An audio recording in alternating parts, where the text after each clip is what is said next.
bem, profs, chegamos à nossa etapa de falar sobre linguagem em aula, usando 3 formas. Usando o contexto, não dê palestra, ensine o idioma e a ordem na apresentação de conteúdo, tá? Aqui, na verdade, essa é uma aula de puxão de orelha. Foram todos os meus puxões de orelha mais significativos compilados nesse slide, tá bom? Então, usando o contexto, é o seguinte. Introduza a palavra ou tema com contexto sempre. Nunca diga para o aluno, você sabe o que é essa palavra aqui? Opa! Trancou. Ah, acabou. Já sei o que aconteceu, gente. Só um pouquinho que eu acho que vocês ainda me escutam. E agora vocês me veem. Vocês viram a diferença? A minha câmera profissional e agora a câmera do computador, que também é boa, mas tudo bem.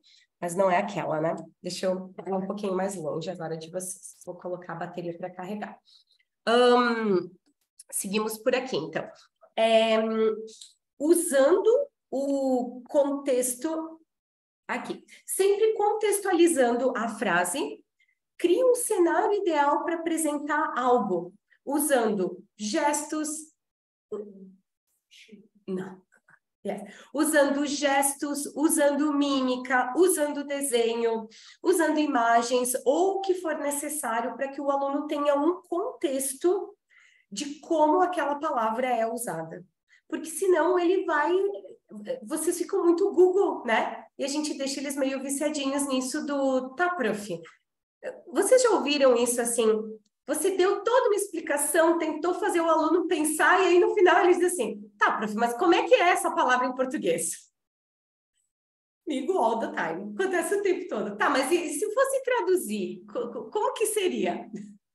Ou tu pega ele lá, colocando no Google, sabe? Ah, tá, agora eu entendi. Ah, é isso, né? Só que com alunos mais avançados, a gente precisa desmamar eles, né, nisso, tá? Próximo. O contexto deve ser interessante, relevante e apropriado para os alunos. Mas isso eu acho que a gente já faz, né, profs, de dar um exemplo que não seja tão longe da realidade deles para não criar um problema. E quando a gente lida com criança e com adolescente, a gente precisa adaptar muito os nossos exemplos para não dar um exemplo de adulto e eles ficarem, mas eu não sei o que é isso, teacher. Né? Então, adaptar a realidade do aluno, os exemplos que a gente usa, o contexto. Se a língua é ensinada em contexto, fica mais fácil para os alunos compreenderem. Isso bem básico. Passo 2. Não dê palestra. Evite falar demais na aula. Às vezes a gente quer, né? Contar. Foco nas interações que esclareçam ao aluno significado, uso e pronúncia, ok? Existe uma sequência. A gente não faz drill de pronúncia antes do aluno entender o significado da palavra, porque ele fica repetindo uma palavra que ele nem entendeu o que é. Então, primeiro a gente trabalha em explicar o que é, depois explicar como se usa, e aí a gente bate na tecla da pronúncia perfeita. Nessa sequência é o MPF, Meaning, Meaning, Pronunciation e Form. Então, pode ser, então, significado, prática de pronúncia e como é usada, e aí você traz exemplos que tenham a ver com o contexto do aluno para explicar como essa palavra está sendo usada, tá bom? Isso tudo pode ficar registrado no caderno digital do aluno, né? No caderno dele. Então, apresenta a palavra, o significado dela ali, ou dá um copia e cola mostrando uma imagem, como ela é usada, e ele pega por ali. E você faz um drill de pronúncia e depois põe 1 ou 2 exemplos de como ela é usada em contexto, ok? Guie os alunos até que eles percebam como a linguagem acontece. E mostrando para ele como que aquela palavra é usada, tentando sempre manter o aluno no idioma. Não quer dizer que você não pode nunca usar português. Tem professores mais radicais, mas que assustam o aluno por causa disso, porque não traduzem de forma alguma, né? Isso eu deixo para vocês sentirem como que os alunos de vocês né, se sentem a respeito disso. Tem alunos que gostam do desafio de tentar entender e não traduzir, e tem alunos que, se não traduzir, ele vai sair frustrado da aula. Então, vocês são experientes para isso, né? Os alunos têm que descobrir por si mesmo, você precisa fazer as perguntas certas. Isso aqui é bem difícil, mas é uma coisa assim para a gente perseguir. CCQs, tem um livro disso. CCQs são perguntas de checagem de entendimento. É quando você explica para o aluno o significado de uma palavra e aí ele, entendi. E você tem certeza que ele não entendeu. Aí você usa essas perguntas estrategicamente para checar a compreensão dele do que você explicou, ok? Então, quem quiser aprofundar é CCQ. CCQ são perguntas de checagem de entendimento, ok? Um assunto bem legal para se estudar. A ordem na apresentação do conteúdo. A gente começa pelo significado, a gente apresenta regras simples para o uso, foco no que o aluno precisa nesse momento. Dou um exemplo bem exagerado, que é assim, você querer apresentar todas as formas de uso do presente perfeito numa aula só.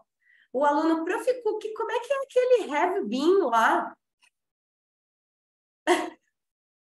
Você acaba perdendo o aluno. Se quiser apresentar todas as formas de uso do have been, apresenta um pouquinho, vai dando doses homeopáticas para o aluno, tá? Não queira apresentar tudo para mostrar trabalho, para mostrar que você é um professor eficiente, que você sabe de todas as regras de uso, né? Vai devagarinho para não assustar ele, ok? Regra simples. Apresente o mínimo de regras para o aluno poder usar a palavra ou o tópico. O mínimo, o básico bem feitinho, ok? Repita a pronúncia, use modelos, mostre em que local da boca o som é pronunciado. Apresente outras palavras já conhecidas que têm o mesmo som. Do tipo, os meus alunos dizendo Monday. Eu faço assim, velho. Monday! Ok? Monday, não é Monday. Não fecha, abre, sorri. Delicious, dangerous. Alright? Não é delicious, dangerous, né? Exagera bem perto da câmera para mostrar para o aluno a posição. Uma aluna me perguntou essa semana, prof, o TH é sempre assim? Eu disse, é sempre assim, mas às vezes aperta mais a língua, às vezes aperta menos, né? Mas eu não preciso explicar e dar muitos exemplos.